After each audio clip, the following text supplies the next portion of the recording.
Baik, Assalamualaikum warahmatullahi wabarakatuh. Shalom, Swastiastu, Namo Buddhaya, Salam Kebajikan. Selamat sore kawan-kawan semua. Terima kasih atas partisipasinya dalam Info Sessions seleksi delegasi Indonesia menuju Y20 South Africa 2025. Sesi ini diselenggarakan oleh Indonesian Youth Diplomacy sebagai official organizer untuk Y20 di Indonesia. Sesi ini akan berjalan dalam bahasa Indonesia. Silakan untuk teman-teman semua ketika nanti ada sesi diskusi bisa menggunakan bahasa Indonesia ataupun bahasa Inggris. Baik, teman-teman semua, sebelum kita memulai sesi informasi pada sore hari ini, kita akan beri kesempatan untuk perwakilan dari Indonesian Youth Diplomacy. Alvin, are you here? Alvin adalah Sekretaris Jenderal dari Indonesian Youth Diplomacy. Mungkin bisa memberikan sepatah dua patah kata, Alvin, kepada audiens.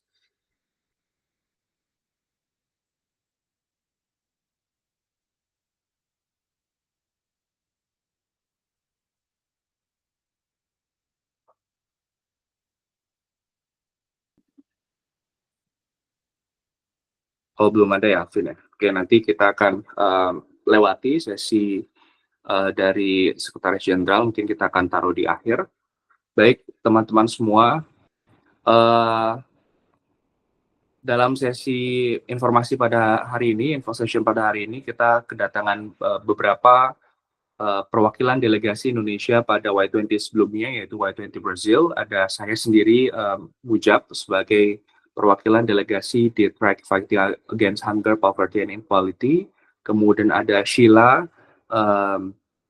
perwakilan delegasi Indonesia juga di Y20 Brazil. Ada Rafsi, ada Nadifa. Jadi Y20 Brazil tahun lalu kita mengirimkan 5 delegasi Indonesia, dan 5 delegasi Indonesia ini alhamdulillah telah menyelesaikan tugas dari pre-summit, summit, sampai dengan post-summit.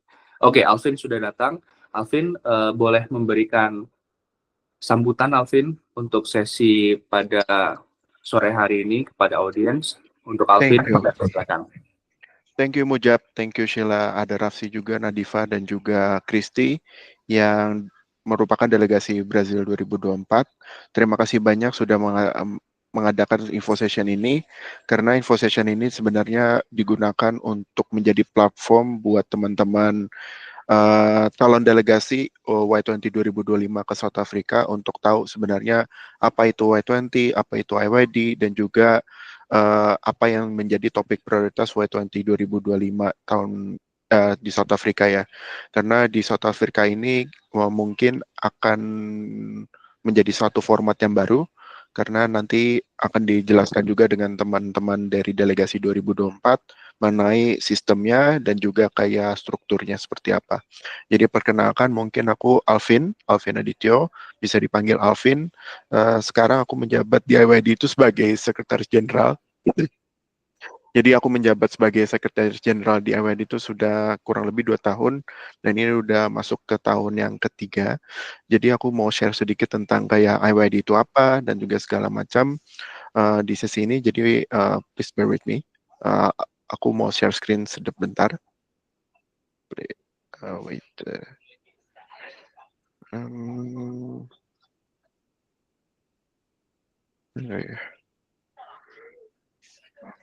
Coba window. Oke.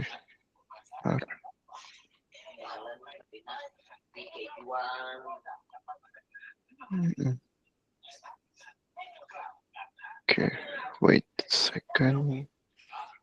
Oke, aku share ini aja. Ya, udah bisa baru. Ya, harapannya kelihatan. Jadi IYD itu di tahun 2025 ini dipercaya lagi untuk menjadi Y20 Organizing Committee.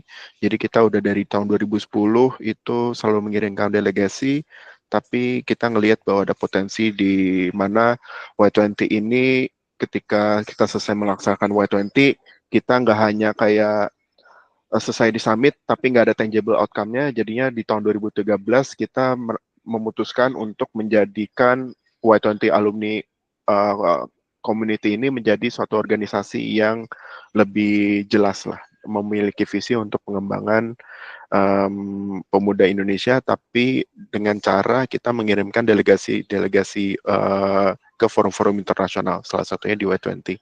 Dan Y20 pun mungkin teman-teman mengenal Y20 ketika kita nge-host Y20 Indonesia di tahun 2022, dan semenjak itu Y20 itu berkembang. Yang awalnya itu hanya fokus Indonesian Diplomacy adalah mengirimkan delegasi Y20, kita berkembang menjadi organisasi youth development di Indonesia yang cukup besar hingga memiliki 14 local chapter di seluruh Indonesia. Jadi ini adalah forum-forum yang dimana IYD itu selalu mengirimkan delegasinya, yang paling notable dan juga paling utama itu Y20, dan kita selalu tahun dari setiap 2010 pertama kali Y20 itu ada, itu kita selalu konsisten ngirim delegasi. Dan juga di Y7 itu kita bertindak sebagai observer. Terakhir kita mengirimkan ke observer di Y7 tahun 2023, dan ini sifatnya undangan aja, dan kadang diundang, kadang enggak, jadi tergantung dengan kayak perintah dari keketuaan dari masing-masing negara Y7 atau Y8. Terus juga kita mengirimkan ASEAN delegates. Kita selalu konsisten juga ketika ada ASEAN Youth Dialogue atau ASEAN Youth Summit yang di-host oleh pemerintah dan juga government, kita biasanya mendapat undangan untuk memilih delegates. Mungkin kita masih agak fresh ingatannya ketika ada ASEAN yang dimana Indonesia jadi chairman-nya, yang dimana kita juga memilih delegates berdasarkan open selection ya. Terus kita juga ada delegasi VELAC, MIKTA, OICC, SCOP, dan juga BRICS. Yang dimana BRICS tahun ini kita udah menjadi member, dan tahun ini juga kita sudah mengirimkan delegates untuk BRICS. Dan ini kegiatan-kegiatan utama IYD lainnya, kita biasanya melakukan roadshow, kita juga biasa melakukan capacity building, gala dinner, dan juga kayak competition. Dan yang paling penting, karena ini adalah Youth Diplomacy Organization, kita cukup sering melakukan organization roundtable dinner, atau mungkin roundtable aja tanpa ada dinnernya, yang dimana kita biasanya fokus untuk sharing experience dan juga knowledge dengan counterpart kita di negara lain tentang bagaimana mereka running their organization, dan kita juga sebaliknya juga sharing kepada mereka. Dan ini mungkin partner-partner kita di negara-negara yang sudah kita membangun koneksi, ya paling banyak adalah di negara-negara G20 dan juga negara-negara OICCA dan juga ASEAN, yang dimana it's comprised almost like more than 60 communities dan juga connections across the globe. Dan ini yang sudah kita lakukan semenjak 2013 kita di-acknowledge sebagai perkumpulan. Kita sudah konsisten mengirimkan lebih dari 60 delegates, terhitung dari terakhir delegasinya 2024. Dan kita sudah melakukan lebih dari 70 roadshow, dan juga sekarang kita sudah ada lebih dari 130 orang yang aktif membina IYD secara day-to-day-nya. Dan ini adalah kayak engagement kita di luar G20, jadi kita juga sering melakukan sending delegates juga ke China, Saudi Arabia, South Korea, dan Jepang. Mungkin ke depannya bakal lebih banyak engagement lain karena Indonesia punya interest untuk kayak international exchange ke negara-negara lain. Juga dilihat juga dengan ketertarikan presiden kita untuk kayak international engagement dan international forum, jadi justru kesempatannya semakin terbuka. Dan ini adalah partner yang sudah kita bangun semenjak kita menjadi host Y20 2022, dan kita tetap mempertahankan partner-partner ini, stakeholder ini untuk bisa bersinergi dan juga berkolaborasi melaksanakan kegiatan-kegiatan pembangunan lainnya terlepas dari itu berhubungan dengan Y20 atau tidak. Dan ini yang sudah kita lakukan semenjak 2022, dan ini achievement-nya. Mungkin bisa teman-teman lihat, kita udah mendatangkan delegasi lebih dari 20 negara ke Indonesia. Kita juga udah menciptakan local ambassadors, yang dimana dari local ambassador ini juga banyak yang menjadi pembina di IYD local chapter kita. Dan ini sudah lebih dari 2 kali lipatnya, gak hanya 38.000, tapi kita udah 65, hampir close to 65,000 followers. Dan juga kita sudah hosting lebih dari 200 event, baik itu besar, kecil, nasional, atau daerah. Dan ini yang kita lakukan di 2022 dan harapannya di 2025, walaupun nggak perlu sebesar ini, delegates juga ada visi untuk bisa mendengarkan aspirasi pemuda-pemuda daerah yang tidak berkesempatan untuk menjadi delegates tahun ini, tapi juga kalian bisa aktif mendengarkan, aktif berdiskusi, dan juga bagaimana dari diskusi dan juga sesi aspirasi sharing itu, kalian bisa mengumpulkan dan juga mengformulasi itu menjadi suatu joint statement, yang dimana itu menjadi salah satu poin utama dilaksanakan Y20 adalah menghasilkan joint statement, yang nanti teman-teman dari delegasi 2024 akan menjelaskan lebih lanjut. Jadi itu saja penjelasan tentang IYD dan juga kenapa Y20 itu menjadi satu hal yang penting bagi organisasi dan juga Indonesia, apalagi pemuda-pemuda Indonesia, karena ini ada satu-satunya mungkin yang bisa aku bilang adalah salah satu global forum di dunia yang dimana pemuda itu dilibatkan dalam pengambilan keputusan, dan keputusan kita itu dikonsider di the most highest level. Kita kemarin waktu Mas Mujab aktif di 2022 sebagai organizing committee, itu kita bisa bilang kalau misalnya joint statement yang kita formulasi dari lebih dari 6 bulan itu, akhirnya ada sekitar 8 hingga 15 poin yang bisa masuk ke Leaders Declaration, dan itu sebuah achievement yang jarang-jarang Y20 sebelum-sebelumnya achieve, dan harapannya Y20 Afrika juga dan juga itu bisa tetap mempertahankan spirit itu. Bagaimana nggak hanya diskusi itu mandek di kalian, tapi juga bisa influence more people dan hopefully global leaders untuk bisa mendengarkan aspirasi dan juga mengimplement way of thoughts dan juga actions kalian. Mungkin itu aja, dan aku kembalikan lagi ke teman-teman dari Y20 Delegates 2024, dan terima kasih. Oke, terima kasih Alvin untuk penjelasannya. Jadi memang seperti yang dijelaskan oleh Alvin, sejak 2010 Indonesian Youth Diplomacy sudah mengirimkan delegasi Indonesia ke Y20. Nah, jadi pertanyaannya Y20 itu apa gitu ya. Jadi kita akan sampaikan dalam info session hari ini. Barangkali teman-teman semua masih belum ada pengetahuan yang cukup tentang Y20. Oke, boleh bantu di share screen? Yes. Oke, next. Jadi semenjak tahun 2022, nama forum G20 atau G20 ini sudah mulai banyak diketahui oleh masyarakat karena promosi yang luar biasa yang dilakukan oleh pemerintah Indonesia pada saat itu. Mengingat pada tahun 2022 Indonesia menjadi memegang presidensi di G20 dan salah satunya adalah Y20 sebagai salah satu engagement group di G20. Next. G20 adalah forum ekonomi informal yang menggabungkan 19 negara dan kemudian European Union yang secara size ini mewakili 60% populasi dunia, 75% perdagangan global, dan 85% ekonomi dunia.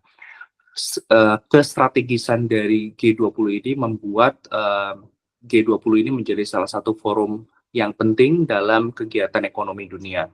Dan G20 atau Y20 adalah salah satu dari engagement group di G20 yang mewakili isu-isu kepemudaan, mewakili perspektif anak muda di masing-masing negara untuk menjadi bahan perhatian dari pemimpin G20 agar kebijakan-kebijakan ekonomi yang diambil oleh pemerintahan G20 ini bisa mewakili atau paling tidak memperhatikan kepentingan-kepentingan dari orang muda. Next. Setiap negara punya struktur yang berbeda, tapi ini sebagai gambaran kami sampaikan dalam G20 Indonesia 2022, di mana setiap negara membagi presidensinya menjadi Sherpa dan kemudian engagement groups. Sherpa ini melibatkan pihak-pihak resmi dari pemerintahan yang di mana Sherpa ini melibatkan finance minister, kemudian central bank governor, kemudian melibatkan berbagai macam meeting-meeting yang dihadiri oleh menteri-menteri terkait beserta working groups yang mensupport masing-masing ministerial meetings.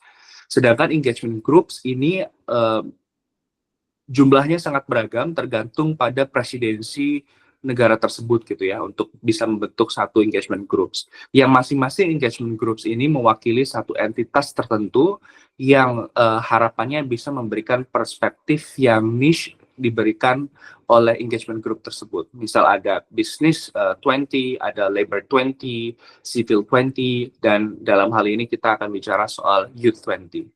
Next.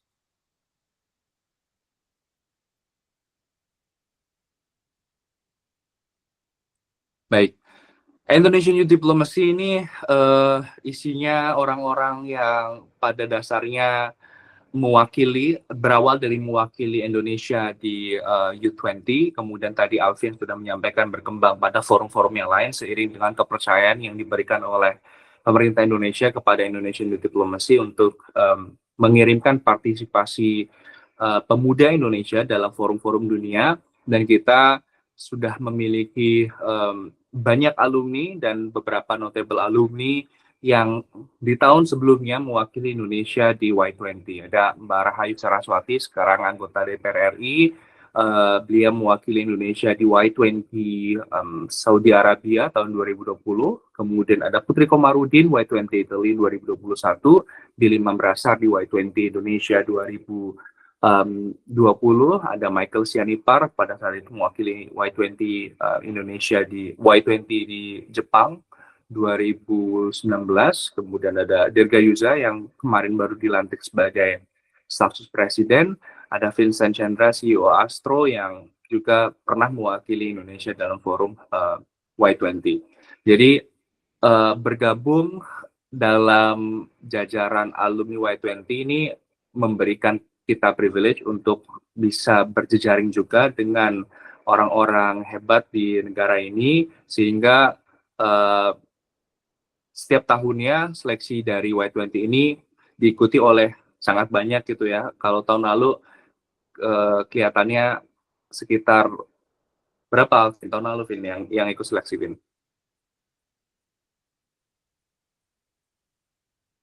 Intinya ada banyak sekali ya gitu persaingannya untuk menjadi delegasi Y20. Oh, ada 200-an, yang kemudian yang terpilih hanya ada 5 gitu yang mewakili dari masing-masing tracks di Y20 Brazil. Sehingga dengan privilege yang luar biasa ini, tentu seleksi dari Y20 akan berjalan sangat ketat gitu ya, dengan range umur 18 sampai dengan 30 tahun mengikuti Undang-Undang Kepemudaan. Artinya kita akan membuka persaingan dari berbagai macam range usia dan berbagai macam range background. 18 sampai dengan 30 tahun, artinya dari mahasiswa sampai dengan profesional muda bisa terlibat dalam Y20 selections tahun ini. Next. Oke, ini ada beberapa press coverage. Kalau misal teman-teman semua bisa lihat di media, kita juga sudah banyak press coverage yang mengangkat tentang Y20, terutamanya dari tahun 2022 sampai kemarin waktu kami delegasi Indonesia untuk Y20 Brazil mengadakan kegiatan-kegiatan dari pre-summit, summit, sampai dengan post-summit. Baik, selanjutnya kita akan kasih kesempatan untuk Sheila, Nadifa, dan Rafsi untuk bisa menjelaskan tentang proses yang akan dilalui sebagai Y20 delegates. Silakan Sheila, sebagai Head of Delegates tahun lalu.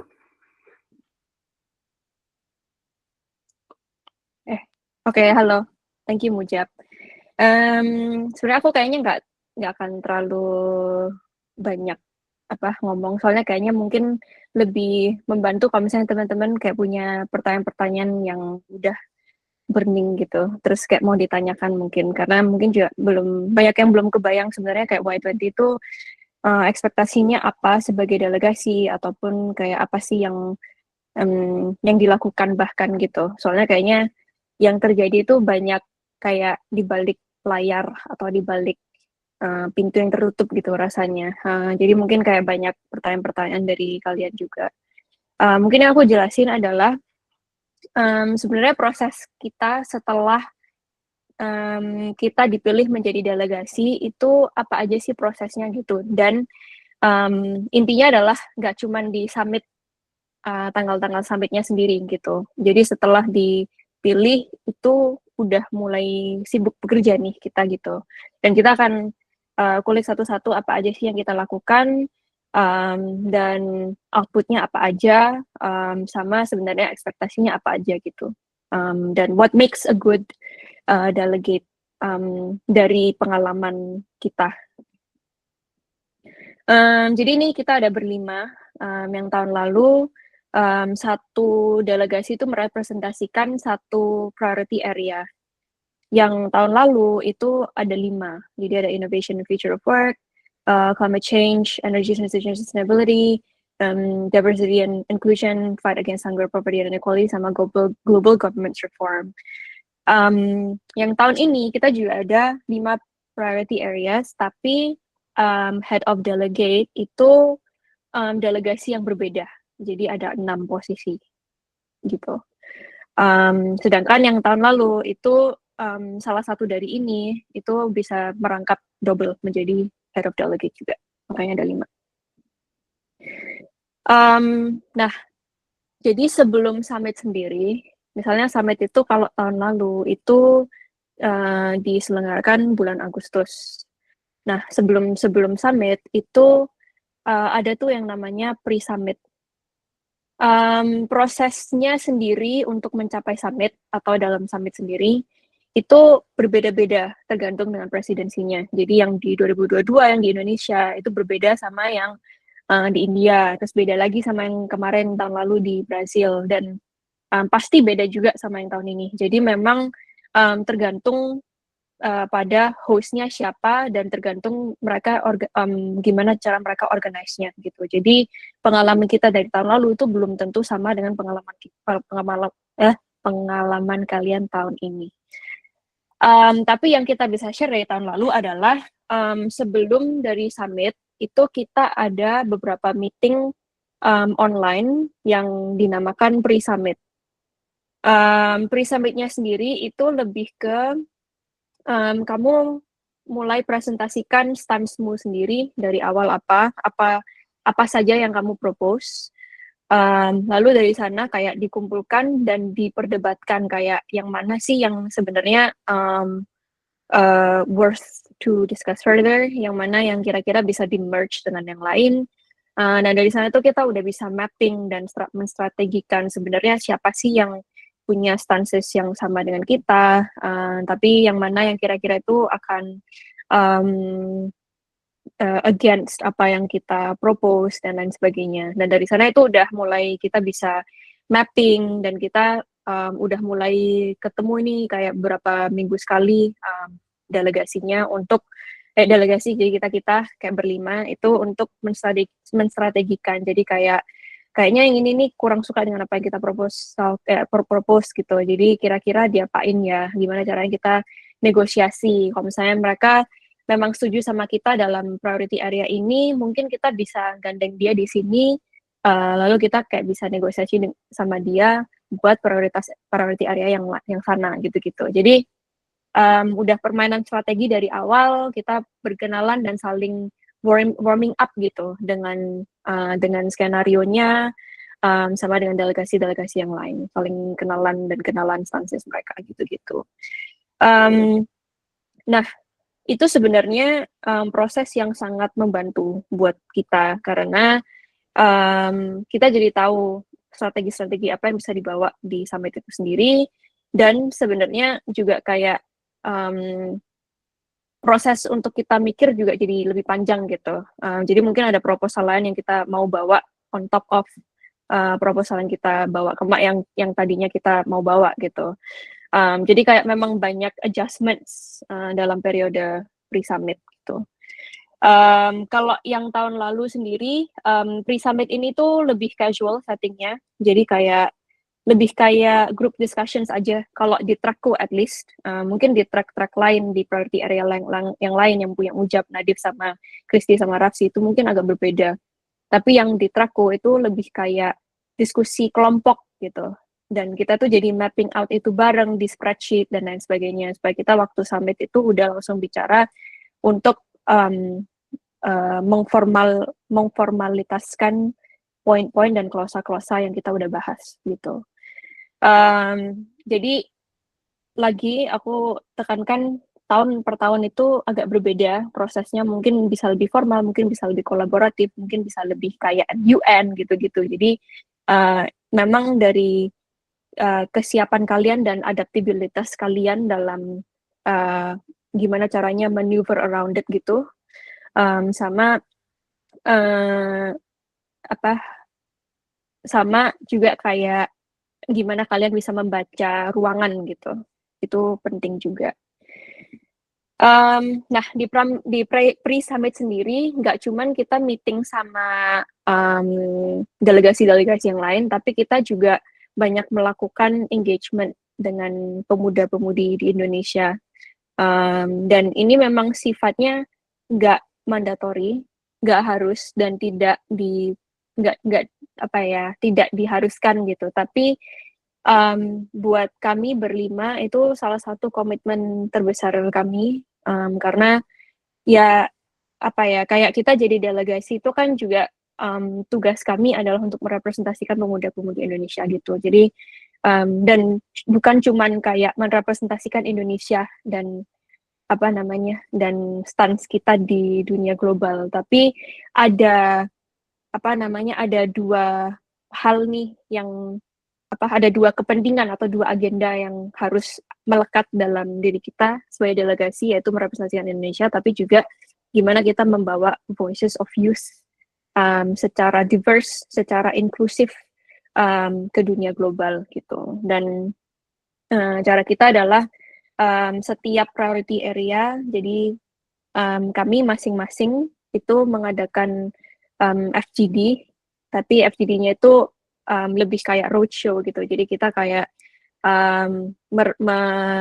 mempresentasikan apa aja sih dari riset-riset yang kami udah lakukan, inilah yang kami mau propose ke ke sebagai delegasi gitu. Tapi juga kita pingin dengar dari mereka, jadi kita kayak diskusi-diskusi dan kayak mempertanyakan pertanyaan-pertanyaan ke mereka supaya lebih ngulik, lebih memperkaya lah insights-insights yang kami punya gitu. Dan sebelum kami berangkat ke Brasil, seminggu sebelumnya kami mengadakan roadshow terakhir ini bareng sama panelis-panelis yang kami hormati gitu, kayak orang-orang yang di dalam field 5 area itu, dan mengadakan press conference juga.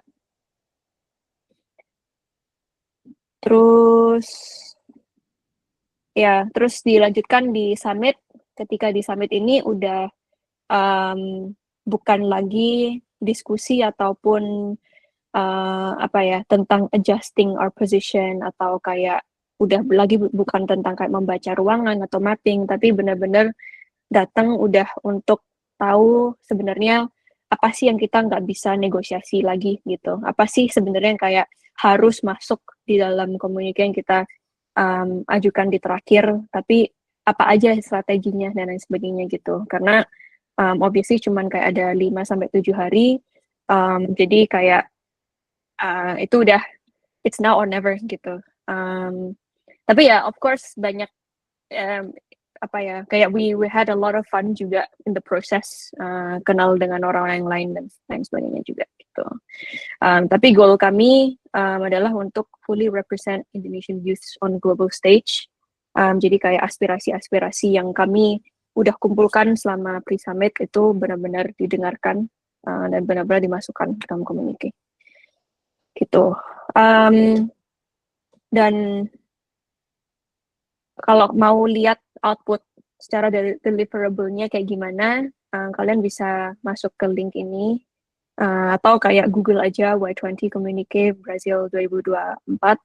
Nanti kalian bisa baca kayak kira-kira formatnya seperti itu gitu, atau bisa di-compare sama komunike-komunike yang lain gitu.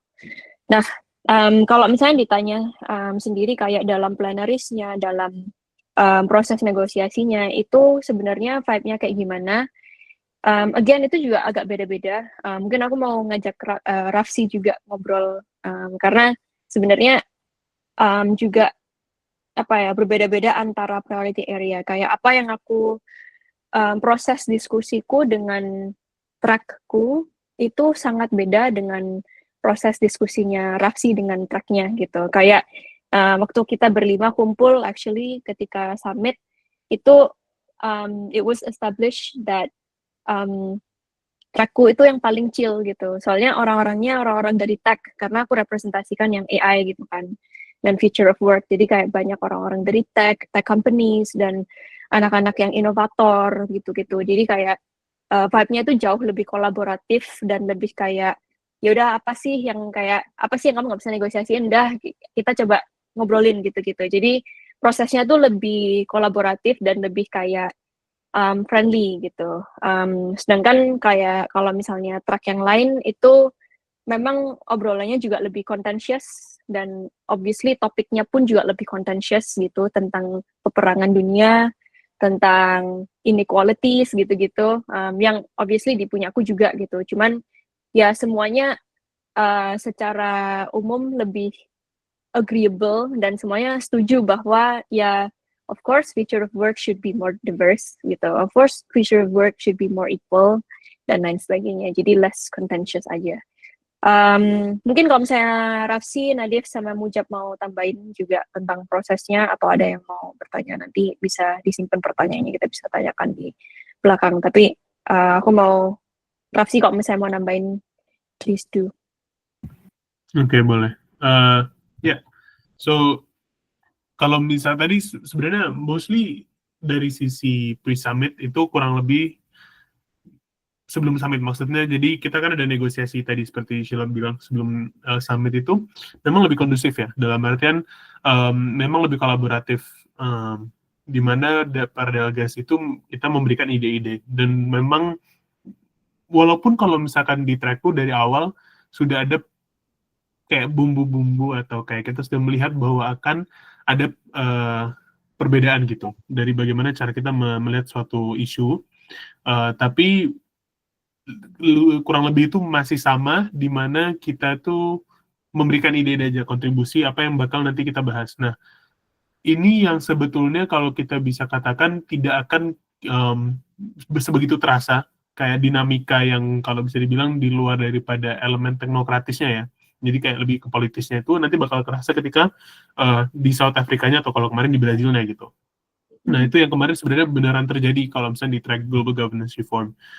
Seperti namanya sendiri, Global Governance Reform itu it's about governance. Jadi and it's about reforms. Itu kayak dua kata yang bisa dibilang cukup berbahaya ya. Maksudnya kalau misalnya kita ngomong dari sisi dinamika atau seberapa adem ayemnya itu nanti itu bakal sama sekali tidak gitu. Jadi kemarin itu yang terjadi adalah setiap negara itu ya walaupun kita sama-sama youth ya, ini yang cukup menarik dari Y20 adalah walaupun kita sama-sama youth, di mana sebenarnya kalau misalnya kita narasi yang biasanya ada gitu kan bahwa youth are change makers in a way, tapi kita juga melihat bahwa setiap orang pun juga membawa, walaupun kita sama-sama youth yang menurut banyak orang atau bahkan people in policy atau in the public sector dimanapun tuh kadang semacam homogenisasi youth itu sendiri dari bagaimana cara kita berpikir tentang suatu isu, apalagi isu politik gitu, bahwa kita pasti akan memperjuangkan idealisme. Nah, tapi idealisme apa yang diperjuangkan kan juga berbeda gitu kan antara satu kelompok youth dari suatu negara dengan kelompok youth dari negara lain, dan itu sebenarnya kemarin sangat terlihat dari Global Governance Reform. Misalnya bagaimana cara kita mengenvision global governance itu seperti apa. Ini especially suatu permasalahan ketika kita kemarin cuman diberikan 20 poin ya. Ini mungkin satu hal yang perlu di-note, sebenarnya tadi belum di-specify bahwa setiap negara itu punya regulation-nya sendiri. Dalam artian South Africa sebagai host itu nanti punya regulation, dia kasih berapa poin. Kemarin itu ada 15 atau 20 poin ya? 15 maksudnya? Per 15 ya, kalau nggak salah. 15 ya, 15 poin per satu stream. Jadi dari Global Governance 15, dari Future of Work 15, begitu seterusnya. Jadi dengan kita cuma punya 15 slot, itu bagaimana tuh kita harus nanti pertama isunya adalah prioritisasi isu-isu yang harus kita buat gitu. Nah, ketika pas online itu memang banyak yang kayak, oke, kita punya ide dan semua orang akhirnya welcoming gitu. Karena online pun kalau misalkan kalian mau debat yang mau seperti apapun, kurang kondusif gitu. Nah, itu nanti baru kerasa ketika sudah offline, itu baru nanti perdebatannya terasa, oke, kita punya kemarin tuh awalnya sampai 60-an gitu. Kita udah ada 60-an agenda. Bagaimana cara kita mau memprioritisasinya gitu. Itu bisa 1-2 hari sendiri kemarin kalau nggak salah. Yang itu sebenarnya juga sedikit bisa dibilang dari delegasi semua negara yang di GGR, Global Governance itu memang ada kesalahan bagaimana cara kita meng-approach itu. Karena kita dari awal sudah sangat politis, tidak teknokratis, walaupun memang itu to be expected ya di beberapa area gitu. Nah, nanti mungkin dari Mujab atau Nadif kemarin kan sempat ada juga bagian-bagian dari track kalian yang agak sedikit politis ya. Kemarin mungkin bisa diceritakan juga nanti. Tapi intinya ketika di Global Governance itu, kalau bisa dibilang global governance itu nanti kalau di Afrika ini namanya youth participation, dan pokoknya something to do with governance reform gitu. Jadi kurang lebih, by the way ini kayak sedikit gambaran, kurang lebih track-tracknya itu ada sedikit kayak korelasinya lah ya, baik itu korelasi yang sangat jelas ataupun mungkin korelasi yang agak implisit antara track yang dari kemarin sama sekarang. Misalkan kalau GGR itu cukup jelas, ada kata governance-nya gitu. Yang cukup jelas lagi tuh misalkan dari yang climate itu juga cukup jelas karena ada sustainability mereka cara ngomongnya gitu kan.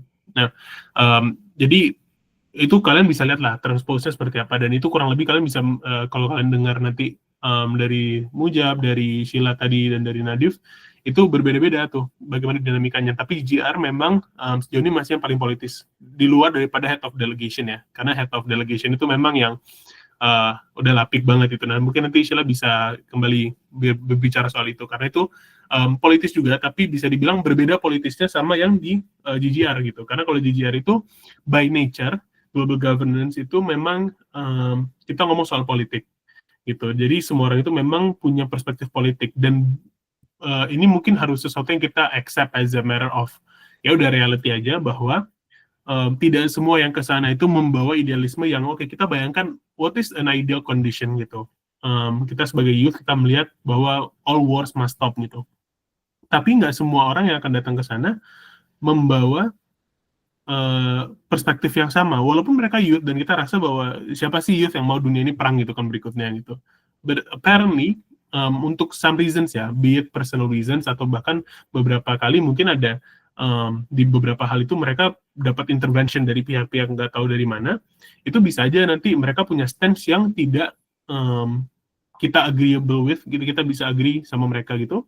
Akhirnya kita di situ harus banyak negosiasi. Nah, di situ yang akhirnya cukup menarik kemarin di Brazil. Nah, ini mungkin kemarin aku sempat bikin story, what's the fun thing about Y20 adalah it's a week of less sleep, karena beberapa kali kita harus negosiasi sampai malam gitu kan, sampai jam 2 kemarin sempat 1 hari gitu.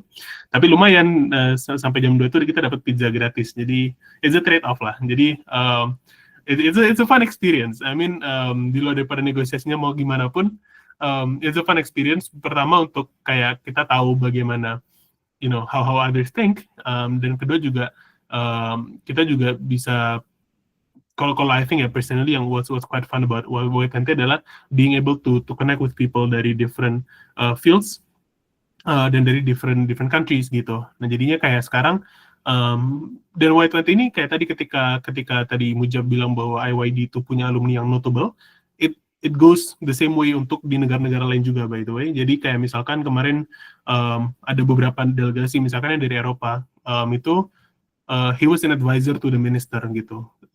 Terus ada satu lagi yang memang bahkan political, kayak dia tuh salah satu sekjen partai di EU gitu. Jadi kebayang nggak sih seberapa diverse-nya orang-orang ini gitu. Nah, kebetulan memang kalau di global governance kebanyakan orang-orang yang memang sudah involved di politics. Nah, tapi itu mungkin juga suatu hal yang menarik, kalian bisa lihat nanti di setiap track itu memang they're the best of the best in those areas juga. Gitu sih. Ada yang mau ditambah mungkin dari Mas Mujab atau Mbak Nadif? Mungkin yang tentang head of delegate, soalnya kemarin juga ada yang tanya di Instagram, bedanya apa head of delegate sama delegasi yang lain. Sebenarnya kalau secara membawakan apa namanya, secara role atau kayak goalnya sama, tapi head of delegates mungkin kayak sama dengan any kind of head of anything gitu. Of course, jadi orang yang bertanggung jawab atas where things are going. Jadi dan juga orang yang bertanggung jawab atas timnya gitu. Jadi apapun yang timnya bawakan dari track manapun itu head of delegates harus tahu dan harus mengerti, meskipun bukan expertise-nya, tapi at least harus tahu dan harus mencoba untuk mengerti apa sih dan dari mana angle-nya, dan kesulitannya apa, challenge-nya apa. Karena head of delegates ini adalah orang yang kalau misalnya ada ada bottleneck dalam negosiasi, kalau memang negosiasinya itu nggak bisa mencapai konsensus, itu akan dibawa ke head of delegates meeting, dan head of delegates yang akan menegosiasikan itu antara head delegates yang lain. Jadi harus ada a level of expertise in each of the track gitu, harus punya penguasaan yang lebih lebar.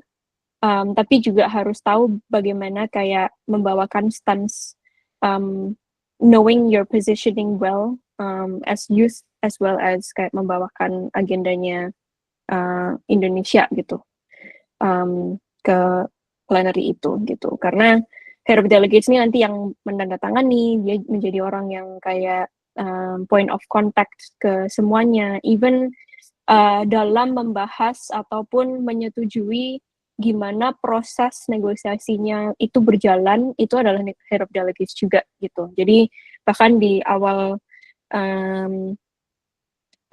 engagement kita dengan Brazil, banyak banget kayak conversations tentang kayak ini sebenarnya proses negosiasi kayak gimana sih, karena ada flaw sedikit tentang proses negosiasi pun itu bisa ngefek banget ke ke agenda yang kalian bawakan gitu.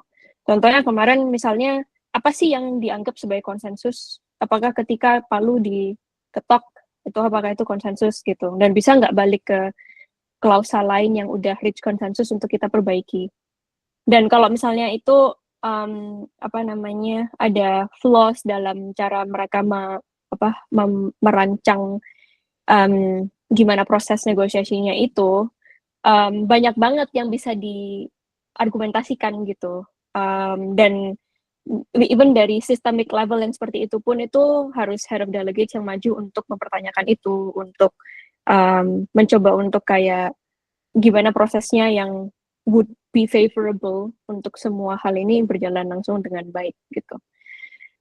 Jadi ya intinya adalah satu, head of delegate itu harus punya a broader expertise, tapi juga kayak knowing how to strategize gitu, bagaimana menstrategikan, dan ketiga kayak bisa tahu balance-nya antara merepresentasikan pemuda-pemudi Indonesia dan merepresentasikan Indonesia sebagai negara di pandangan publik global gitu. Oke.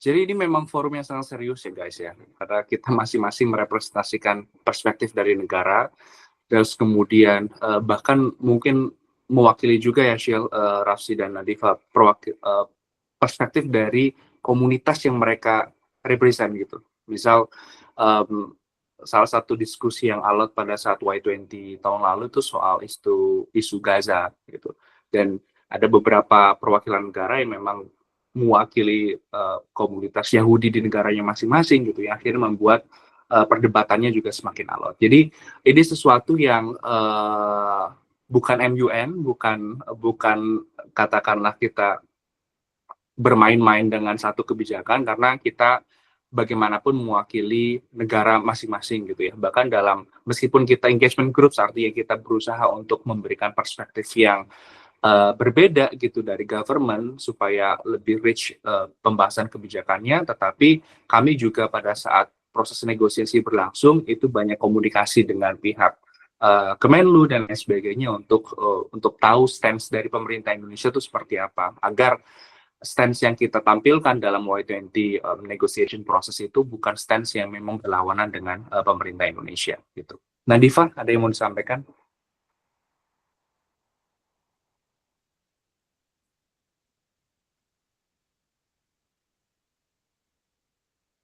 Nadifa? Halo, oke. Ya. Aku sepakat sama apa yang dibilang oleh teman-teman delegasi 2024 yang lalu.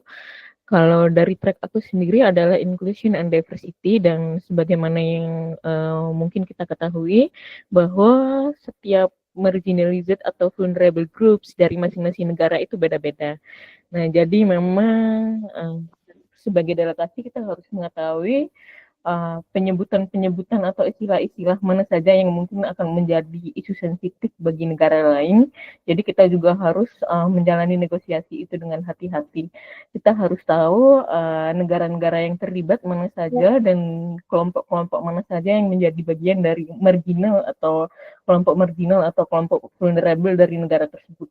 Nah, jadi memang kalau dari track aku sendiri di Inclusion and Diversity, debat yang paling alot itu adalah menentukan siapa yang akan masuk ke dalam prioritas. Nah, jadi di prioritas itu kita harus mengakui bahwa memang nggak semua kita tidak akan bisa merangkul semua vulnerable atau kelompok-kelompok marginal. Jadi kita memang harus banyak bernegosiasi atau bahkan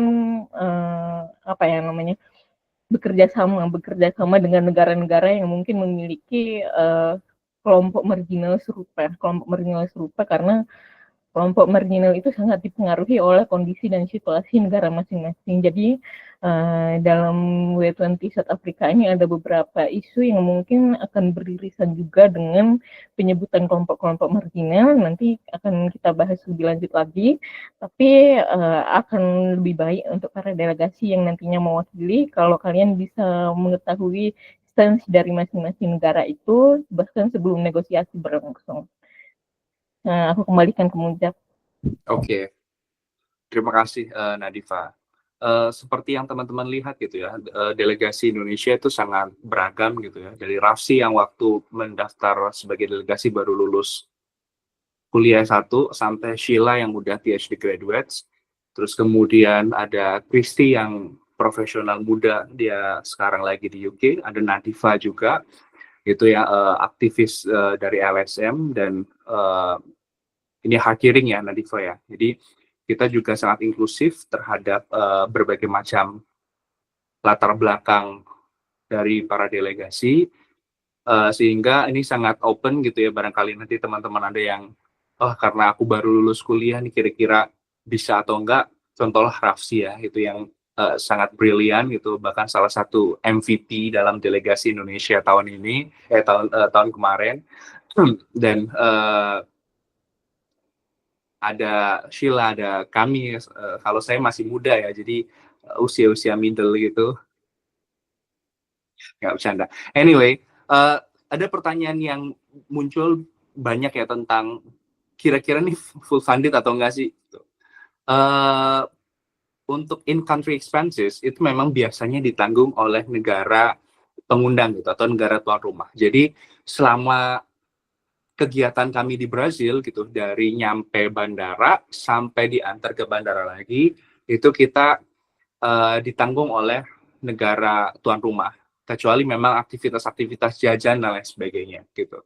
Tetapi untuk expenses yang berkaitan dengan dari income kita dari Indonesia ke negara tujuan, itu sayangnya kita harus fundraise sendiri gitu. Jadi tetapi dengan networking yang IYD punya, itu sangat membantu bagaimana proses kita mengajukan sponsorship atau fundraising ke pihak-pihak tertentu gitu. Dalam hal ini kayak kemarin kita disponsori oleh salah satu BUMN gitu, dan itu aksesnya didapat oleh direkomendasikan oleh salah satu dari alumni IYD, sehingga dengan jejaring yang IYD punya, ini sangat memungkinkan sekali untuk para delegasi untuk tidak mengeluarkan dana personal masing-masing gitu ya untuk berangkat ke negara tujuan.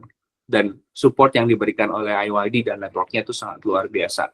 Termasuk juga, jadi karena kami ini cukup ambisius ya untuk tidak hanya mewakili diri kami sendiri gitu untuk menjadi delegasi, tapi juga melibatkan pemuda-pemudi dari seluruh Indonesia. Itu kita juga menggunakan network yang dimiliki oleh IYD local chapter, terus kemudian alumni-alumni, kemudian profesional-profesional muda yang dimiliki oleh IYD untuk bisa memberikan masukan, insight kepada kami delegasi Indonesia untuk bisa lebih komprehensif gitu untuk proposal kami di Y20 Brazil yang kemarin. Sehingga berkaitan dengan pengalaman kami, IYD dan networknya itu sangat membantu baik untuk fundraising, untuk keberangkatan sampai untuk substansi dari isu kami. Gitu. Oke. Kita mungkin sedikit review aja, Rafsi bisa disampaikan tentang bagaimana mekanisme seleksi dari delegasi Y20 tahun ini. Silahkan Rafsi, sebagai delegates paling muda. Iya, silakan Nadif. Itu Nadif yang tadi mau jelasin. Oh, Nadif, oke, silakan. Iya. Saya bukan delegasi yang bagian itu. Oke, silakan Nadif.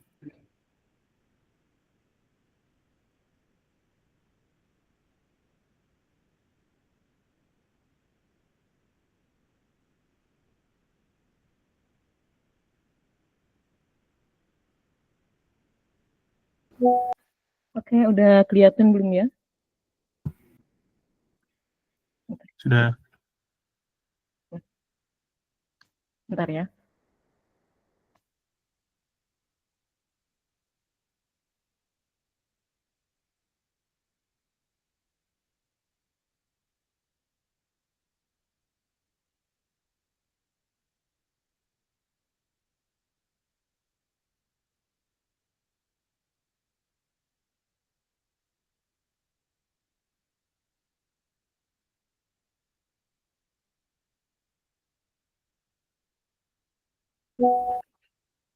Oke, jadi untuk W20 South Africa tahun ini kita ada 5 isu utama yang akan menjadi dasar untuk memilih delegasi. Yang pertama, isunya tentang climate change and environmental sustainability. Yang kedua, inclusive economic growth dan employment. Yang ketiga, AI, digital innovation, education, and the future of work. 4, meaningful youth engagement and reforming multilateralism.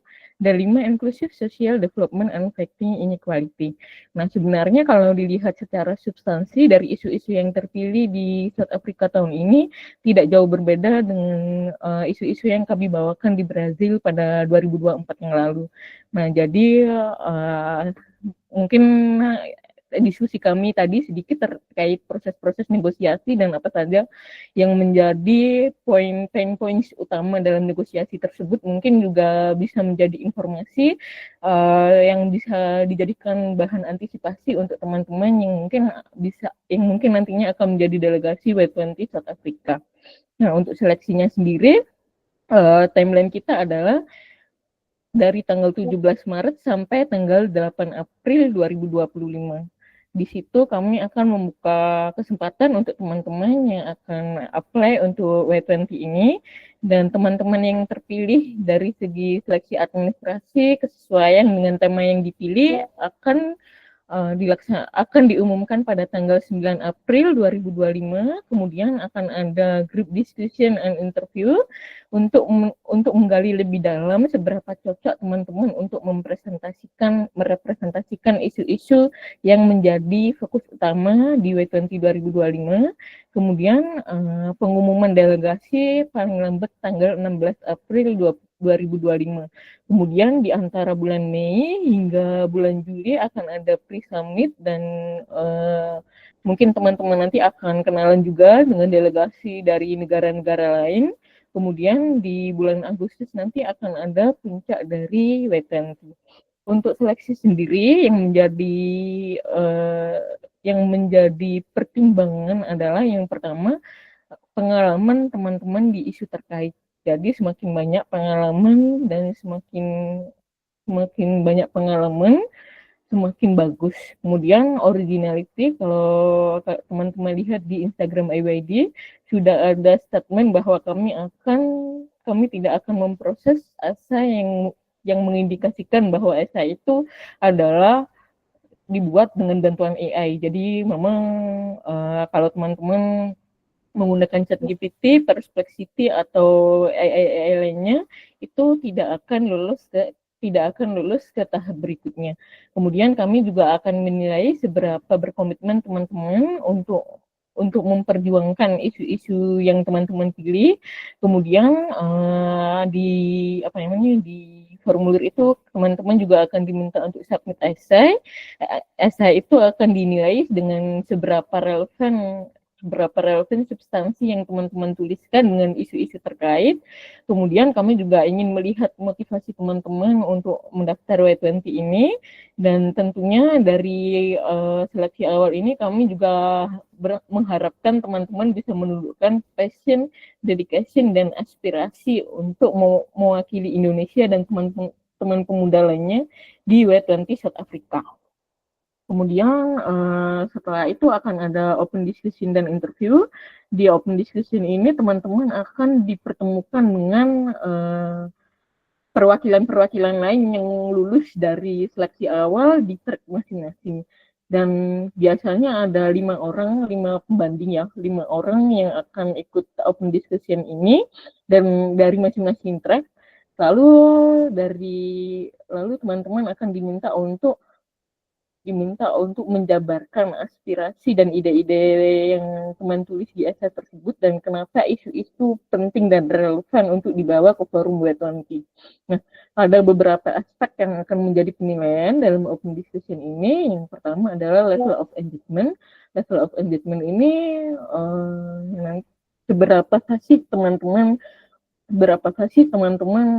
menyampaikan ide-ide teman-teman atau aspirasi atau isu yang menurut teman-teman itu penting. Nah, level of engagement ini juga menilai bagaimana teman-teman bernegosiasi dengan delegasi lain dalam track yang sama.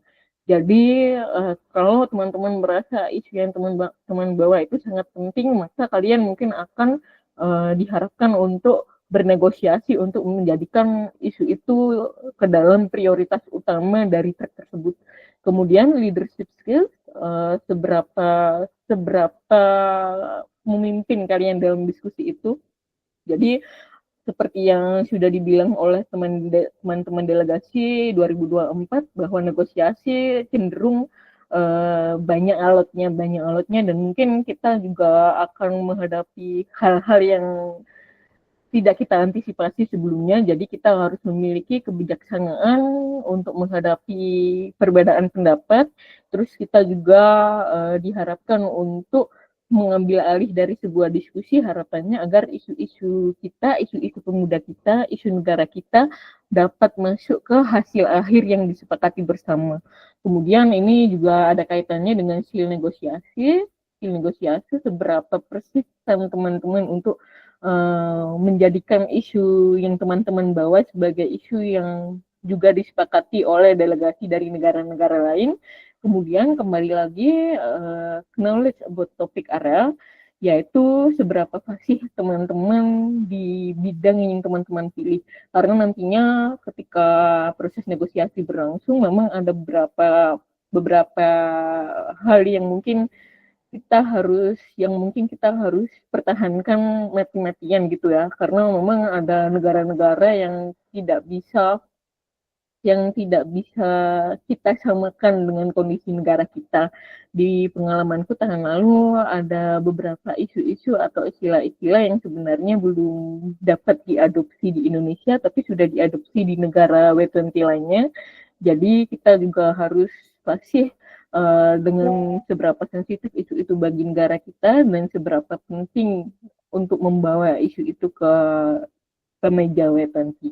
Jadi begitu open discussion, nantinya akan ada interview juga untuk memastikan motivasi, komitmen, dan aspirasi teman-teman ke depannya, sehingga kita bisa memilih kandidat terbaik dari yang terbaik.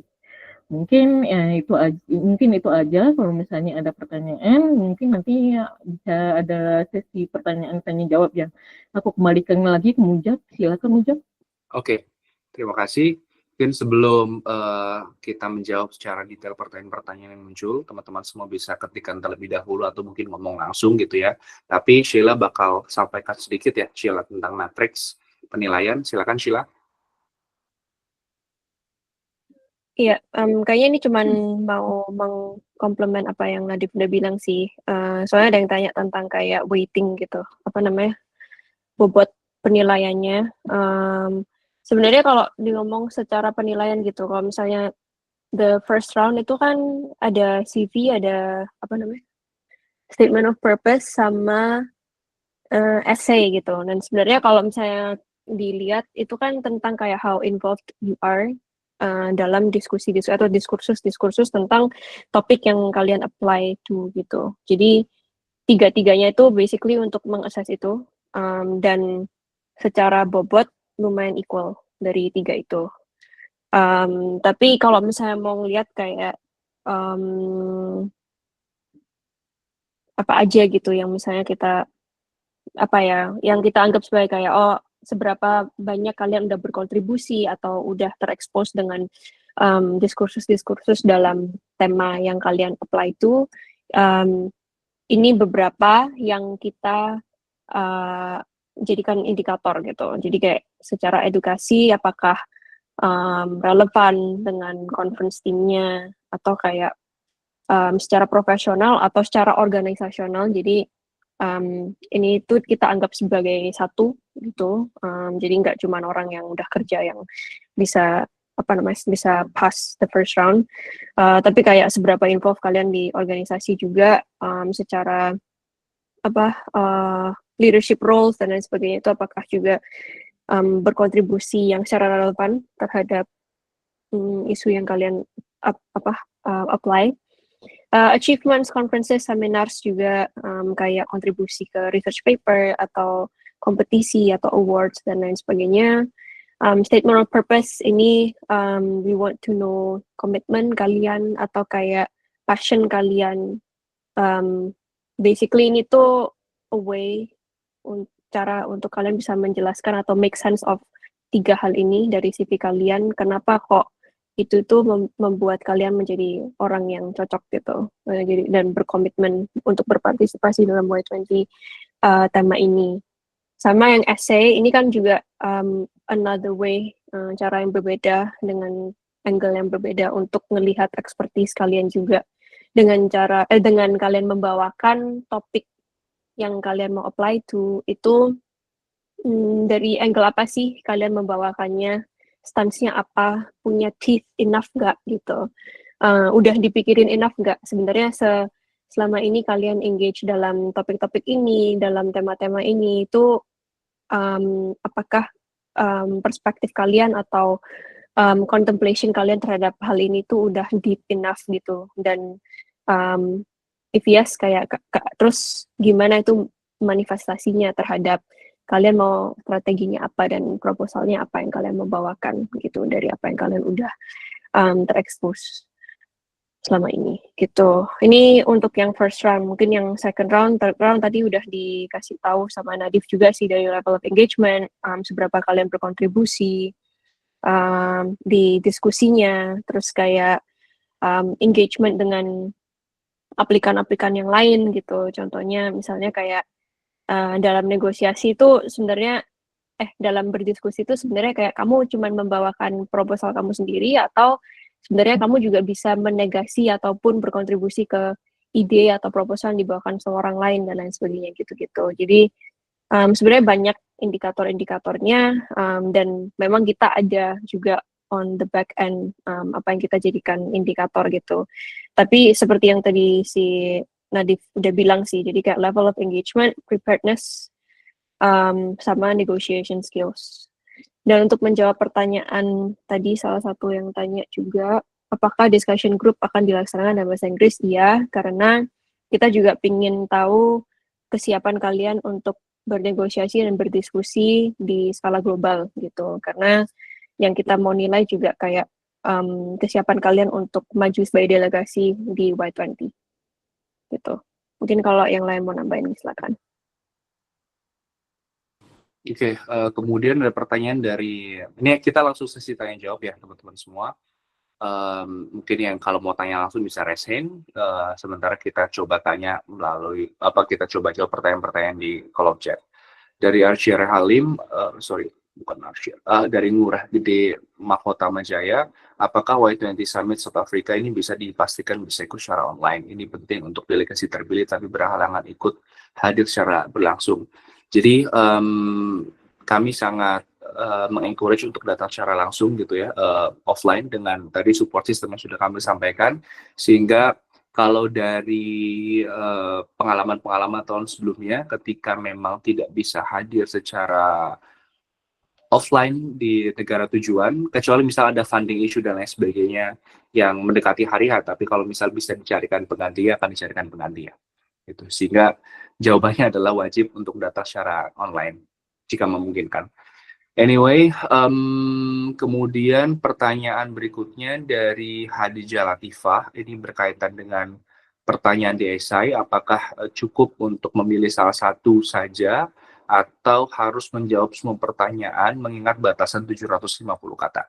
Kalau saya di seleksi sebelumnya, saya memilih salah satu dari pertanyaan tersebut untuk dijawab secara komprehensif, karena bagaimanapun kan dalam esai tersebut kita harus menunjukkan expertise kita, menunjukkan interest kita dalam isu tersebut, sehingga satu pertanyaan itu kita pilih satu pertanyaan yang paling bisa menggambarkan kemampuan, pengetahuan, expertise kita dalam bidang tersebut. Kalau yang lain, silakan. Untuk nambahin juga, sebenarnya pertanyaan-pertanyaan juga itu lebih kayak sebagai provokasi aja. Jadi kayak semacam guidelines, kira-kira ini parameter diskusinya gitu. Soalnya kalau misalnya kita kasih cuman kayak temanya doang, mungkin kalian nggak tahu where to begin untuk brainstorm. Jadi kalau misalnya di luar pertanyaan itu pun juga nggak apa-apa. Kalau memang misalnya sesuai dengan tema yang dibawakan gitu. Oke. Brasil? Nah, kalau misalkan approach-ku agak beda ya. Dalam artian aku bukan mencoba menjawab semua, tapi aku rasa bahwa pertanyaan-pertanyaan yang ada di situ itu cukup intercorrelated satu sama lain. Nah, jadi itu juga approach yang kalian bisa coba develop. Jadi kalau udah dapet nih perbandingan kan, dari Mujab, dari Sheila, mungkin dari aku dan nanti dari Nadif kalau ada juga yang berbeda gitu. Tapi intinya kalau dari aku sendiri pasti aku ngelihat, dari misalnya aku lupa 3 atau 4 pertanyaan, salah satu itu menurutku ya pas itu ada yang cukup overarching gitu. Jadi itu yang menjadi utamanya. Terus nanti aku bisa suplemen itu dengan bagaimana cara aku menjawab pertanyaan-pertanyaan lain, tapi lebih kayak implisit lah ya, bukan sebagai kayak standalone points gitu. Nah, jadi itu bisa juga approach yang kalian develop kalau misalkan kalian memang merasa bahwa ada ketersambungan. Dan menurutku juga kalau kalian lihat websitenya Y20 South Africa, dan itu kalian bisa juga cari di Google aja, itu kalian juga bisa tuh nanti develop dari situ perspektif kalian sendiri terhadap pertanyaan tadi, karena kan kayak tadi dibilang sama Sheila ya, itu kan hanya questions yang kita buat untuk nge-prompt kalian gitu kan, supaya tahu apa nih harapan kita, batasan-batasannya. Tapi kalau misalnya kalian punya interpretasi yang cukup unik gitu kan mengenai apa tema itu, ya feel free to imbue itu di situ juga gitu. Tapi intinya kita tahu kok kalau misalkan batasannya 750 kata, dan pasti kita juga akan mengakses ya berdasarkan ya apa yang sewajarnya ada di dalam 750 kata gitu. Ya, oke. Thank you. Kemudian ada pertanyaan soal AI detector. Mungkin Sheila? Ya, ya setuju bahwa AI detector itu nggak akurat as of now, dan justru kayak semakin bagus dan perfect grammarnya makin dianggap itu tulisan AI. Masih belum ada silver bullet juga untuk kita memastikan ini. Tapi juga sama halnya dengan statement of declaration yang satunya gitu, kayak we never know apakah kalian ngomong hal yang truthful apa enggak gitu. Cuman itu juga salah satu pertanggungjawaban kalian. Kalau misalnya dari kita, cara kita menilainya adalah sebenarnya lebih kualitatif.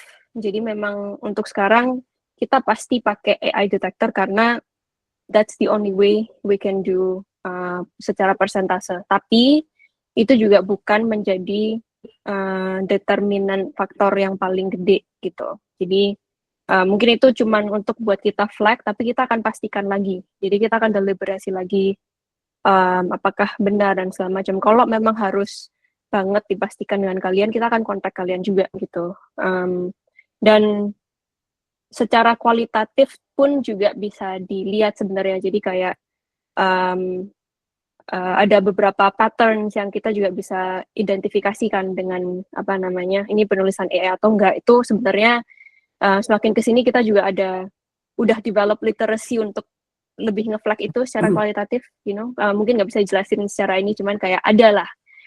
Tapi again, kita juga nggak bisa 100% bilang kayak matriksnya gimana untuk kita identify, tapi apa yang aku bilang adalah kayak kita nggak ban fully pemakaian AI as long as itu cuman copy editing gitu, sebatas itu gitu. Kalau misalnya emang di luar itu ya itu plagiarism gitu kan. Tapi ya just make sure bahwa semuanya fair, semuanya itu adalah ide dan penulisan dari kalian. Cek lagi satu persatu dan lain sebagainya. Di luar itu ya kita juga akan make sure bahwa cara penilaiannya itu fair dan berintegritas. Oke. Kemudian untuk jumlah kata di statement of purpose sama essay, excluding footnote and reference, Nadifa? Atau Sheila atau Arafsi, silakan. Enggak sih. Setauku enggak. Itu enggak termasuk maksudnya. Ya. Kecuali yang body notes ya, yang di dalam esainya ya. Kalau footnote sama. Oke, brilliant. Dennis, silakan ajukan pertanyaan. Hello, thank you all for sharing today. I think I have 2 questions. Sebenarnya lebih interested ke experience kalian selama menjadi delegate. Maybe yang pertama, kan tadi dibilang kayak oke, sebelum kita do the pre-summit, kalian juga datang ke roadshow FGD untuk make sure that your voice is the Indonesian youth voice. Maybe my question is more kayak how you balance it out, being inclusive and exhaustive, covering all this youth representation, but at the same time kalian juga harus prioritize in terms of impact wise gitu kan. So how you balance it out? Maybe that's the first part of question. The second part is nanti waktu kalian misalkan kemarin di Brazil negotiate with other countries, is there any interesting experience di mana kalian harus fight nih priority for Indonesian agenda and you need to convince and win over other delegates, dan gimana supaya kalian make sure this Indonesian agenda tuh di-push bisa masuk ke 15 di akhir itu. Thank you. Okay, interesting questions. Sheila, Rafsi, Nadifa. Ya, aku pikiran sih untuk yang pertanyaan pertama. Yang pertanyaan kedua masih mikir. Yang pertanyaan pertama, kayaknya ini juga kesulitannya itu sebenarnya karena time crunch juga gitu. Kayak dalam beberapa bulan untuk kita bisa exhaustive research gitu, it's impossible. Dan itu kenapa expertise dalam bidang itu atau involvement dalam bidang itu menjadi kriteria yang lumayan kunci. Jadi kayak apakah kalian udah expose dalam bidang itu udah lama, apakah interest kalian tuh di sana udah lama, dan kenapa esainya waktu kita salah satu kriteria untuk seleksi itu adalah essay gitu, karena di sanalah kita juga udah bisa tahu bahwa kedalaman kalian dalam udah mengeksplorasi tentang diskursus itu gitu. Jadi udah punya stance-nya udah lebih jelas dan itu tinggal di-sharpen. Dan dari sana beberapa bulan itu tuh hanya dikembangin, jadi kayak nggak langsung nggak cuman kerja dari blank canvas, jadi nggak start from zero lagi. Sebenarnya dari awal juga kayak udah kita dari awal waktu udah menjadi delegasi, kita udah dipertemukan dengan beberapa orang-orang penting yang punya significant role dalam menginformasikan ke kita gitu, maksudnya tentang kayak stance Indonesia tuh kayak gimana dan segala macam. Jadi kayak kemarin Rafsi sama Nadif Mujab kayaknya yang ketemu dengan beberapa dengan Sherpa timnya di Indo sama beberapa kementerian di Indonesia gitu untuk membahas tentang kayak kira-kira apa sih titipannya dan lain sebagainya. Jadi nggak cuman kalian nggak cuman sendirian gitu, tapi juga you are building something not out of nothing, tapi it's already something gitu loh. Kayak maksudnya juga kamu juga bisa ngeliat kan dari dari Y20 yang sebelum-sebelumnya kira-kira apa sih yang di pass the button gitu, nggak cuman dari sekarang gitu. Dan itu jadinya youth engagement yang terjadi selama bulan itu juga bukan yang eksploratif lagi, yang kayak oh kira-kira apa ya yang kita mau perjuangkan, bukan kayak gitu lagi, tapi lebih ke enriching jadinya.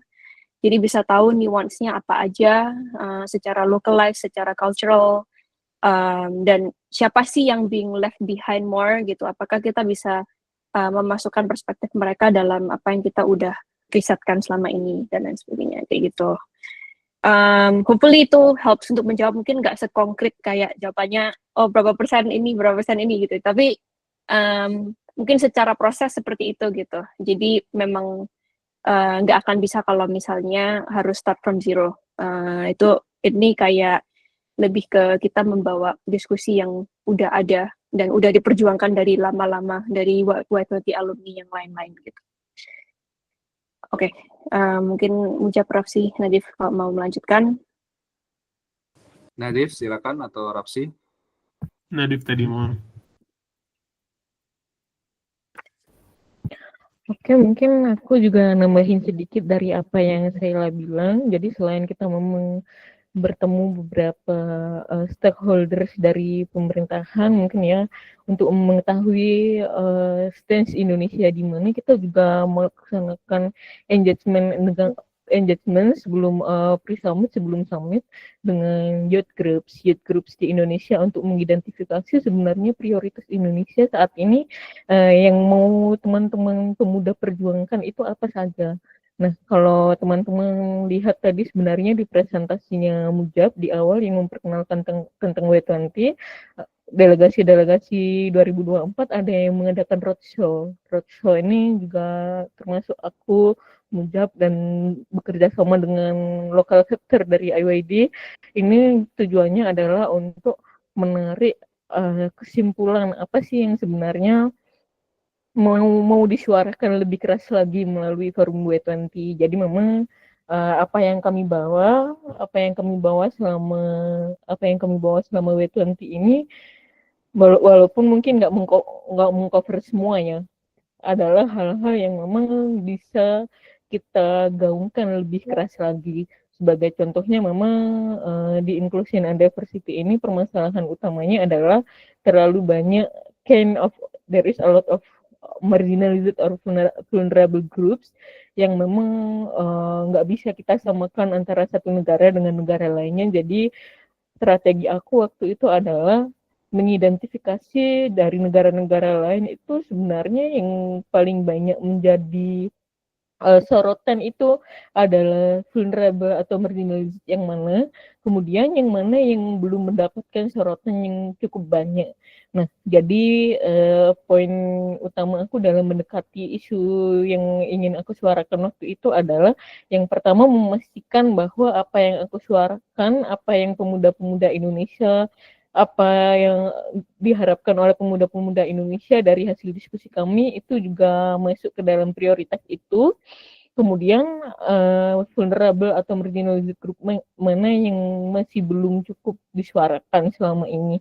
Dan aku mungkin juga ingin bilang ke teman-teman semua, aku adalah teman tuli, jadi memang salah satu isu aku waktu itu adalah isu tentang disabilitas, dan sepanjang negosiasi memang isu itu juga masuk ke dalam prioritas utama karena aku mendekatinya dengan perspektif yang orang-orang mungkin bisa lebih mudah memahaminya, karena misalnya aku mendekatinya dengan bilang bahwa disabilitas itu bahwa teman-teman mungkin bisa jadi disabilitas, baik itu karena sakit, kecelakaan atau apa.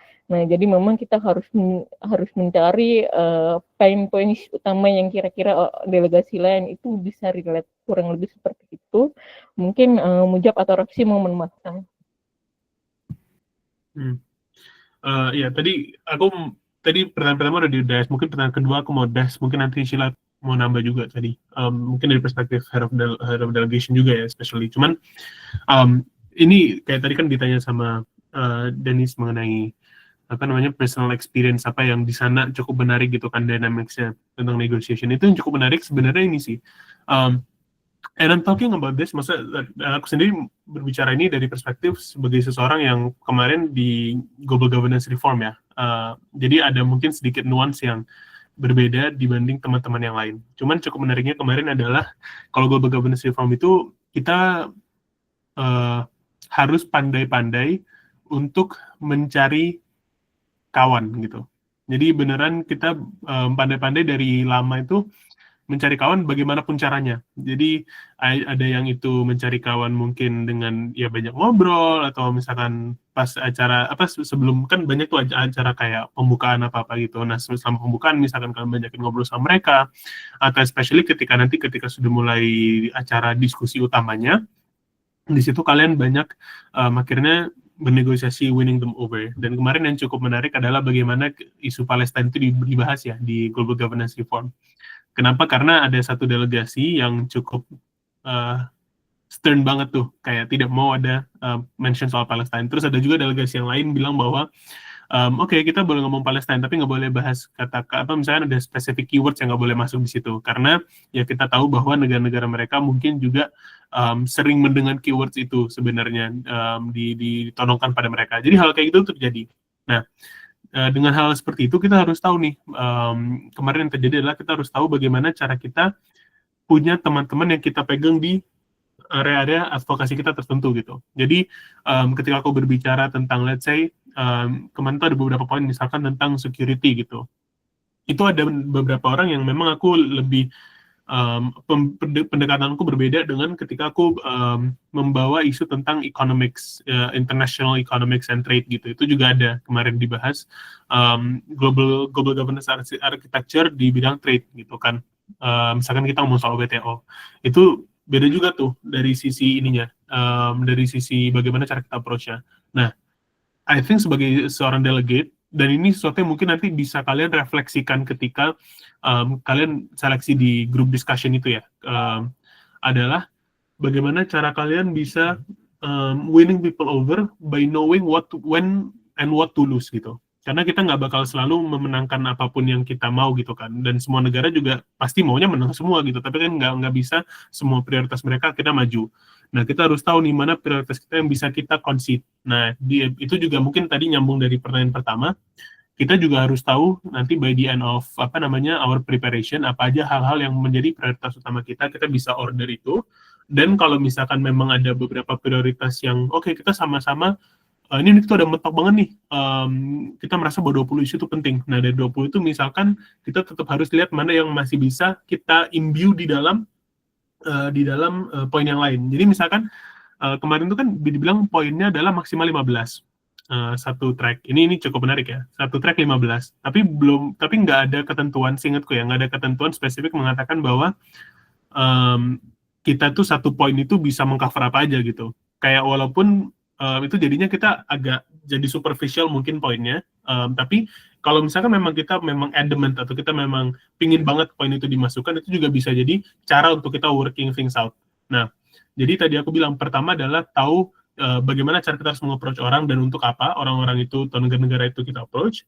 Terus kedua adalah mengetahui apa yang bisa kita concede, dan ketika kita conceding itu bagaimana cara kita tetap bisa mencari jalan untuk prioritas kita tuh masuk in one way or another. Nah, itu negosiasi di situ yang akhirnya banyak cukup menarik kemarin di Brazil, dan mungkin ya setidaknya untuk beberapa track di South Africa kayaknya akan hal yang sama terjadi gitu. Mungkin Sheila tadi mau nambah? Ya, kayaknya hampir semuanya udah di-cover sama Rafsi. Another thing yang to add adalah kayak sebenarnya permainan kayak prediksi players-nya sama prediksi where the game is going gitu. Jadi kayak predicting the players tuh maksudnya sebenarnya dari awal ketemu sama mereka tuh udah tahu kayak stance mereka tuh kira-kira akan kemana. Dan yang tadi Rafsi bilang tuh resonant banget tentang kayak mencari kawan. Dan yang menarik kalau misalnya yang di Global Governance Reform itu kan kayak lumayan mirip NUN, agresif gitu. Kalau yang di punya aku itu lebih kayak sebenarnya it seems kolaboratif kalau secara ininya kayak setting di lapangannya gitu, tapi sebenarnya behind the scenes itu banyak permainan catur gitu. Jadi kayak permainan itu diam-diam gitu di belakang, kayak contohnya cara membuat kawannya itu juga diam-diam gitu. Jadi kayak banyak hal yang kalau aku merasa contentious, aku nggak akan outspoken sebenarnya di plenary, karena aku nggak mau orang tuh ngelihat atau bisa membaca, bisa memprediksi strategiku tuh apa, atau proposalku tuh apa, atau stanceku tuh apa gitu. Jadi caraku main adalah main di belakang, apa namanya, kayak jadiin orang tuh biji caturku gitu. Jadi mereka yang sebenarnya ngomong, tapi aku nggak ngomong apa-apa. Nanti waktu voting barusan aku put gitu. Dan itu tuh kayak banyak permainan kayak gitu kalau yang di punya aku. Mungkin karena itu kayak tech companies lah ya, permainannya agak beda, kayak permainan belakang semua licik-licik gitu. Tapi yang menarik tuh itu sih kayak ngelihat kayak antar track gitu, kayak dinamikanya tuh beda-beda, dan itu cara penyesuaian kalian juga gitu, gimana kalian bisa predicting where the game is going dan predicting kira-kira dan adapting, jadi kayak adaptabilitas kalian terhadap gimana permainannya itu berjalan gitu sih. Oke, thank you Sheila, Rafsi, dan Nadifa. Mungkin pertanyaan terakhir ya, karena kita juga sudah lebih dari waktu yang dialokasikan. Mungkin ada yang mau reaction lagi. Itu di chat ada tuh. Ya, ini pertanyaan trivial kalau yang di chat ini. Diadakan berapa lama? Kurang lebih 1 minggu gitu ya. Waktu kami di Y20 Brazil kurang lebih 10 hari. Include perjalanannya. Karena perjalanan sendiri udah 2 hari. Terus kemudian South Africa kayak kurang lebih sama deh. Kemudian dan apakah pre-summit akan fleksibel delegasi yang sedang full time work? Fleksibel karena waktunya worldwide ya. Jadi kadang bisa, kalau meetingnya itu bisa pagi hari, bisa tengah malam, bisa subuh, apa dan lain sebagainya, itu tergantung dari time zone rapat itu. Jadi ya kadang meeting bisa dilaksanakan pada saat kita jam working hours. Ada pertanyaan lagi teman-teman semua? Oh, Dennis, silakan. Hello, thank you. Tadi jawabannya very insightful. I think one last question is more about the community itself, right? Jadi ada beberapa when I talk to like past delegates, mereka bilang kayak okay, common pitfall itu year every year, sometimes the community itu kayak repeating gitu. Jadi udah pernah dibahas, terus diangkat lagi.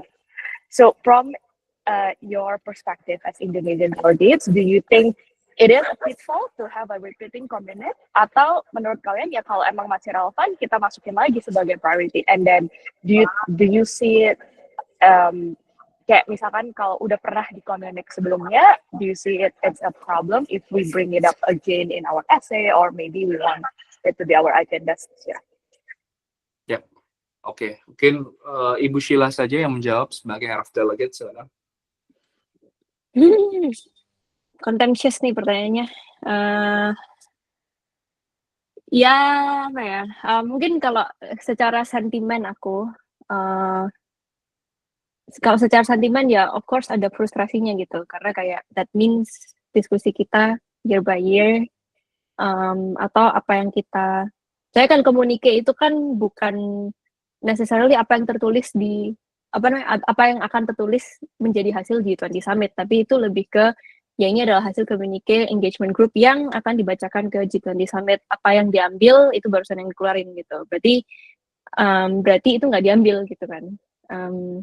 Jadi ya of course ada frustrasinya gitu. Jadi part of the perjuangan itu sebenarnya untuk the persistence untuk memperjuangkan itu, tapi frustrasi itu justru yang kadang kayak menghasilkan passion gitu, I guess, untuk terus memperjuangkan itu gitu. Jadi kalau dibilang frustrasi ya frustrasi, dan I think it is a problem. Problemnya dari systemic level gitu.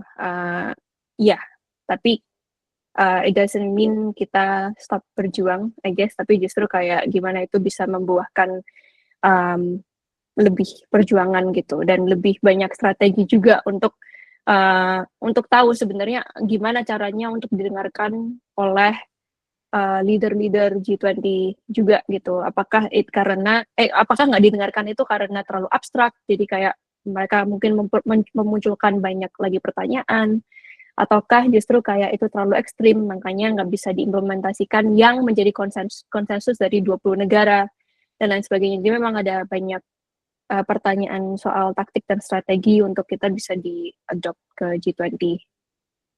Nggak tahu ya menjawab apa enggak. Mungkin Rafsi bisa menjawab. Silakan Rafsi. Ya, mungkin cuman, I think to drive the point home. Sebenarnya kita selalu, mungkin ya berdasarkan observasiku, setidaknya di tahun kita, apa yang kita bayangkan atau kita bawa dari Indonesia dan apa yang akhirnya kita end up with sebagai produk di Brazil itu berbeda, yang cukup signifikan gitu. Dalam artian kalau kita berangkat dari Indonesia itu bawa a whole bunch of idealism gitu kan. Kita punya banyak poin-poin yang sebenarnya ini adalah stance yang kita sudah synthesize dari teman-teman di Indonesia. Dan ini adalah poin-poin yang ingin sebisa mungkin kita push gitu. Nah, tapi di sana kan akhirnya ada proses negosiasi, dan sebetulnya kalau misalnya kita bisa bilang setiap tahun yang menyebabkan akhirnya banyak poin yang repetitif, although ini nggak bisa di-apply di semua track ya, karena nggak semua track itu sama setiap tahunnya gitu. Cuman ketika memang ada track yang mungkin di tahun ke tahun ada, biasanya ada beberapa repetition atau mayoritas repetition, mungkin menurut pandangan beberapa orang, itu artinya itu bukan karena our lack of ambition gitu ya sebenarnya, karena kita selalu membawa ambisi baru-baru gitu. Pasti setiap tahun misalkan tracknya Sheila gitu kan, nggak mungkin dong kalau kita ngomong soal AI tahun lalu dan AI tahun sekarang mungkin akan sama gitu kan pembahasannya. There are different challenges yang dipose sama AI dan juga banyak different opportunities yang harus di-capture gitu. Same goes with global governance. Bahkan tahun ini contohnya global governance-nya bukan hanya global governance tapi juga youth in global governance. Itu cukup berbeda sama tahun di Brazil gitu, karena Brazil itu lebih bagaimana youth melihat global governance. Sekarang ada youth within global governance juga gitu. Jadi memang ada fokus yang cukup berbeda antara Brazil sama South Africa tahun ini.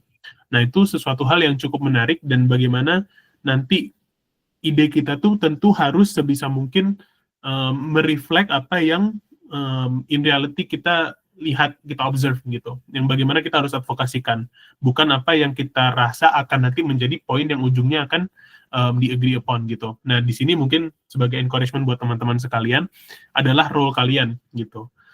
This is why we need the brightest of Indonesian young minds gitu kan, teman-teman yang memang sekarang banyak banget nih ide-idenya, dan juga harapannya bisa nanti membawa isu-isu ini yang menjadi prioritas bagi kita di Indonesia kepada ranah global, dan juga tahu nih bagaimana caranya kita bisa navigating through the processes yang ada di Y20, supaya nanti apapun hasilnya itu bisa menjadi sesuatu yang tetap ambisius, tetap juga ada aspek realistisnya, tapi di sisi yang lain juga membawa perspektif yang baru, yang novel, dan akhirnya bisa contribute to the discussion, baik itu Y20 ataupun G20 sebagai G20 working group, ataupun the youth community more broadly, gitu sih. Oke, terima kasih. Semoga menjawab. Berhubung waktunya sudah menunjukkan 17.45, dan untuk menghormati teman-teman yang mungkin berpuasa, kita akan cukupkan forum pada sore hari ini. Terima kasih banyak untuk Sheila, Rafsi, Nadifa, dan teman-teman IYD yang ada di belakang layar yang sudah menyelenggarakan info session kali ini. Silakan kalau misalnya teman-teman semua masih ada pertanyaan-pertanyaan, bisa di DM saja Instagram IYD, nanti akan kita jawab secara berkala. Ada pertanyaan juga nih, ini trivial aja Jessie Elena Hendrian yang bilang keberangkatannya bareng-bareng atau gimana, tergantung dari titik keberangkatannya. Kebetulan kemarin tuh 4 dari delegasi Indonesia bareng, karena berangkat dari Jakarta, satunya berangkat dari London. Jadi intinya kita bertemu di Brasil pada saat itu di waktu yang sudah kita janjikan. Anyway, terima kasih banyak teman-teman semua. Kami tunggu aplikasi dari teman-teman semua dan semoga info session pada sore hari ini membantu teman-teman semua untuk semakin termotivasi, mengetahui secara clear and clean seperti apa tanggung jawab sebagai delegasi Indonesia, proses seleksinya, proses negosiasi, dan lain sebagainya. Kita tunggu proses aplikasi dari teman-teman semua, kemudian nanti mudah-mudahan teman-teman semua kita akan bisa ketemu lagi di proses seleksi berikutnya di open discussions maupun interview, dan harapannya teman-teman semua menjadi bagian dari delegasi Indonesia untuk Y20 South Africa 2025. Baik, terima kasih. Saya tutup. Sekian sesi pada sore hari ini. Kami sampaikan selamat berbuka puasa bagi yang menjalankan ibadah puasa, dan sampai jumpa pada sesi-sesi IWADI berikutnya. Wassalamualaikum warahmatullahi wabarakatuh. Thank Terima you. kasih semua. Selamat Thank you. berbuka.